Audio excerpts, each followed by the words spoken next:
In every city, every small town, there are places and moments where the ordinary world seems to tear, where something from the other side seeps through. Tonight, we're diving into 4 real online submitted encounters, moments when the living and the dead crossed paths, and the living barely made it back. These are not urban legends. These are not bedtime stories. These are real events that people still struggle to explain. Turn off the lights, put on your headphones, and don't say we didn't warn you. Story 1. The Whispering Room. Hannah and her partner had been hunting for their first home for months. When they found a creaky old Victorian townhouse for an unbelievably low price, they felt like they'd struck gold. But the moment they stepped inside, Hannah felt it. The atmosphere wasn't just still, it was watching. At night, the house was an orchestra of small, unsettling noises, the soft creak of footsteps overhead when no one was upstairs, the faint slam of a door in a room that was locked. They joked about it at first. But then, on a Tuesday morning at 2:47 a.m., Hannah woke to murmuring. She thought her partner was talking in his sleep, but when she turned, his breathing was deep and steady. The whispering didn't stop. It was coming from the far corner of the room, tucked in shadow. The words were low and fast, like a chant. It wasn't English. It sounded older, rougher, with sharp, spitting consonants that made her skin crawl. Then, 3 slow, deliberate knocks from inside the wall. Hannah caught her breath.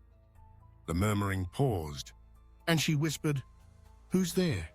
And that's when the voice changed location. It wasn't in the corner anymore. It was right beside her bed, close enough that she felt the air shift against her cheek. It said one word. "Leave," Hannah screamed, waking her partner. They turned on every light, searching the room. In the corner, where the whispers began, the wallpaper was peeling. Behind it was a tiny sealed wooden door, barely big enough for a child to crawl through. They never opened it, and they didn't stay long enough to find out what was behind it. When the next tenants moved in, they left after 5 days. Story 2. The Thing in the Mirror. Marcus had worked back-to-back night shifts all week.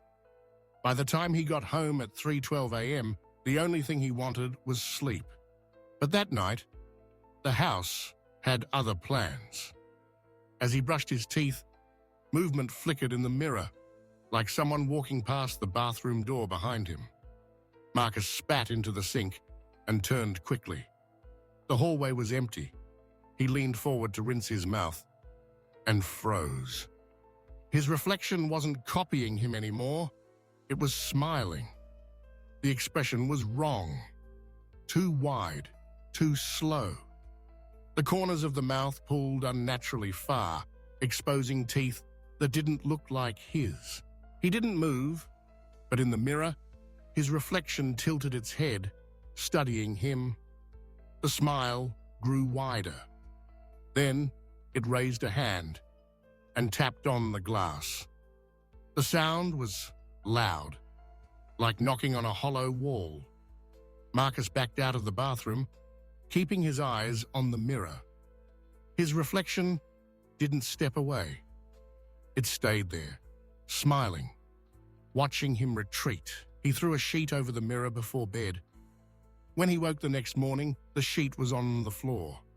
The mirror was fogged over, even though the bathroom hadn't been used. Drawn into the fog, as if by a finger, were the words, "I can see you when you sleep." Story 3. The Basement That Breathes. Ellie's family always told her to stay out of the basement. They said it was damp, unsafe, but the real reason was much worse. From the age of 7, Ellie noticed it. The breathing.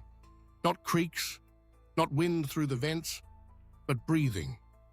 Every night around midnight, if she lay quietly in bed, she could hear it. Slow, heavy inhales and exhales from directly below her floorboards. Sometimes it quickened, almost like whatever it was knew she was listening. One summer night, curiosity won. She crept downstairs, careful not to wake her parents. The basement door was stiff, the old wood groaning as she turned the knob. The air that poured out wasn't cold. It was warm, damp, like the air inside an animal's lungs. She shone her flashlight down the stairs. The beam barely cut the darkness. The breathing stopped. Ellie leaned forward, holding her breath, straining to see. That's when a voice spoke from the blackness below. "Come down here." It wasn't loud. It didn't need to be. It carried weight, the kind that makes your stomach drop. Ellie slammed the door so hard a picture frame fell from the wall. She never went back. Years later, after her parents sold the house, she learned from an elderly neighbor that during the brutal winter of 1925, when the ground was too frozen to bury the dead, the basement had been used as a morgue. Bodies were stored there for months. Story 4. The Passenger. David had been driving rideshare for 3 years, and nothing ever rattled him. Until that night. It was a rainy October evening when he got a ping for a pickup on a deserted road. The GPS took him to a lone street lamp, flickering at the edge of the woods. Under it stood a woman in a soaked white dress, her head bowed so her wet hair veiled her face. She slid into the back seat without saying a word. David asked for her destination. No response, just the sound of water dripping onto the upholstery. He tried again. Still silence. He checked the mirror. She was staring out the window, her lips barely moving as though she was whispering to herself. Halfway down the road, the smell hit him. Stagnant river water, strong enough to make him gag. He glanced in the rearview mirror again, and she was gone. The seat was soaked through, as if she'd never left the water. When David pulled over in shock, he checked his phone. The ride had vanished from the app. No history, no payment. Later, he mentioned it to a local friend who went pale. They told him about the woman who drowned in the river just down that road, exactly 50 years ago to the night. Witnesses had claimed she still tried to get home every year on that date. Each of these stories came from real people who so swore every word was true.